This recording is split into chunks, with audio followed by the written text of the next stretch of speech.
Hello there, welcome to Architect Interview Question Series from Knowledge Powerhouse. And here we are going through more questions on system design, and they are like some of the latest questions that can be asked. So our next question is, how does the MapReduce algorithm work in a software? So when you're answering any system design question, or you are trying to use some NoSQL or some kind of algorithm, in such a scenario, it's good to know about MapReduce algorithm and how does it operate.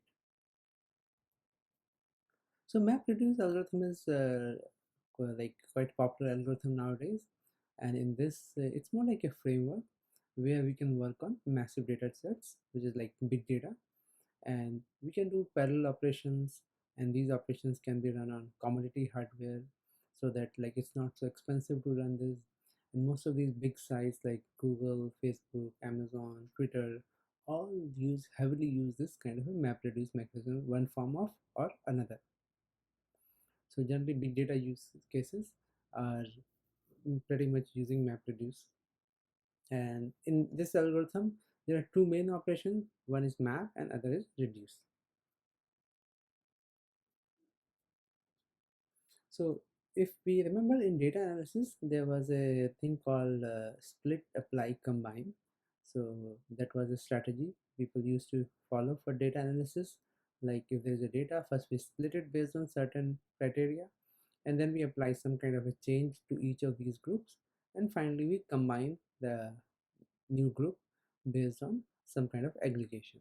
So MapReduce is also based on similar architecture. So this is a similar algorithm that we follow. Mainly it's used for parallel processing of large data sets. Another origin of MapReduce algorithm is from functional programming, where map and reduce are two basic operations. And here, like if you see, there's an input and then we get an output. It's more like a function. So map is one function and reduce is another function. And in addition to these two, in MapReduce, we use a optional function called shuffle.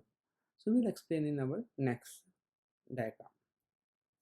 So if you observe this diagram, here we have three sets of operations: map, shuffle, and reduce. And these are three different steps. So from left, if you observe, there's a data which is coming red, yellow, blue, red, like different kind of colors, which is a different type of records coming.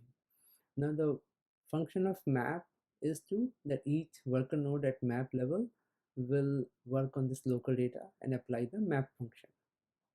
So this map function will write the output to a temporary storage, and then map will ensure that only one copy of the input data is processed. So after this mapping, if you see, all the red are separated, yellow are separated to a separate storage, which is a temporary point, and then blue are to another one. So map has done its job. After map comes the job of shuffle. In shuffle, all the worker nodes redistribute the data based on the output keys that were produced by the map operation. So if you see the diagram, these red have a output key of red, yellow has an output key of yellow. So now red knows that, shuffle program knows that red has to go to the node where all the reds are getting aggregated. So this data is redistributed in such a way that all data belonging to one key will be stored on the same worker node. All these blue like circles, they are the worker nodes. So shuffle is mainly operating on transferring the data from one node to another node. It is not doing any other operation. It's just transfer of data so that it can be efficiently reduced. So at the end of the operation, this data is at the worker nodes where reduce can start working its own operations. So this is the final step, the reduce, in which each worker node will start combining the group of output data by a specific key in parallel. And this is the step that gives the final result of the MapReduce algorithm. So now this result will give us that how many red bars are there. So which is like kind of a word count. So how many words occurrences have happened. So this is the final reduce step, and mainly it is like kind of aggregate functions like counting something, summing up something, or like creating something out of that which is of a combined value. So that way reduce is the culmination. But in general, like all these three steps are optional. Like, the minimum is map, then we have map reduce, or we can have map shuffle reduce. That way we can operate. So there are many variations of the map reduce algorithm, and as we mentioned, shuffle operation is an optional step, but it really improves the efficiency if you use shuffle operation.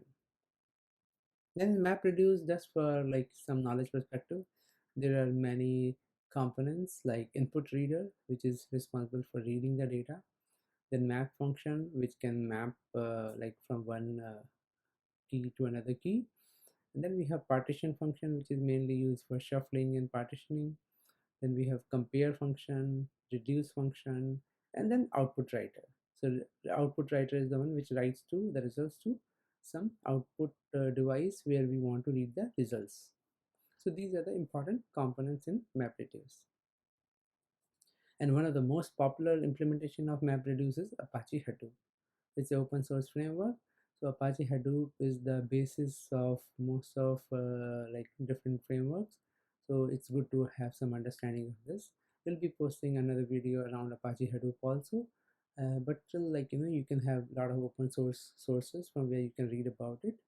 But at a high level, even without Apache Hadoop, it's good to have the understanding of MapReduce for your interview purposes.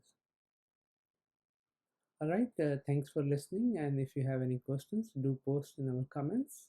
Your comments and questions and feedback is always welcome. Thanks for listening and have a great day.